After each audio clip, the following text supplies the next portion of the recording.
Concrete Beam, film 2, armeringsdetaljer. Nästa flik heter Reinforcement Details och under Main Bar Details anges armeringsdiameter, tättskikt och övrig inlagring som krävs för att armeringen ska kunna placeras. I blått anges de värden som normen kräver beroende på exposure class och diameter, och genom att aktivera code value väljs dessa. Vi väljer diameter 16 i underkant och diameter 20 i överkant. Erforderliga tättskikt blir 38 mm vid båda kanter och vi aktiverar code value så att dessa väljs.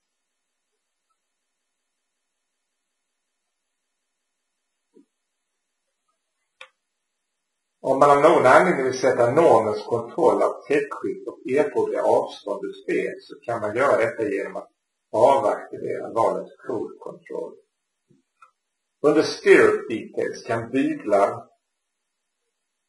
avaktiveras, bygeldiameter väljas, lutande byglar definieras, minsta tillåtna avstånd mellan byglar anges samt min skruvarmering aktiveras. Vi väljer att behålla raka byglar med diameter 7-8 mm. Under den tredje fliken, Calculation Settings, anges olika villkor som styr beräkningen. Ska tryckarmering tillåtas och ska hänsyn till minimiarmeringskrav för böjning tas. Vi väljer här att inte tillåta tryckarmering, men att ta hänsyn till minimiarmeringskravet. I normen finns också ett speciellt villkor gällande så kallade monolithic constructions som kan aktiveras. När det gäller dimensionering för skjutning kan denna utföras med och utan hänsyn till skjuvarmering. När beräkning sker med hänsyn till skjuvarmering är det viktigt att värdet kotangens täta väljs. Täta är vinkeln mellan de tryckta betongsträvarna och balkaxeln i den tänkta fackverksmodellen.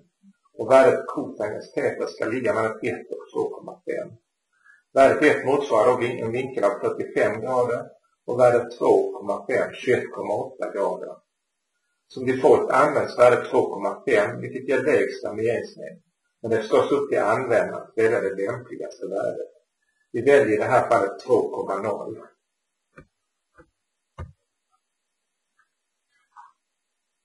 Om beräkning utan skjuvarmering utförs så finns möjlighet att aktivera ökad bärförmåga vid stöden. Valen under Second Order Moment Calculation gäller böjknäckning av betong och inget som påverkar det här programmet. Under den fjärde fliken avkortning anges villkor för avkortning av armering.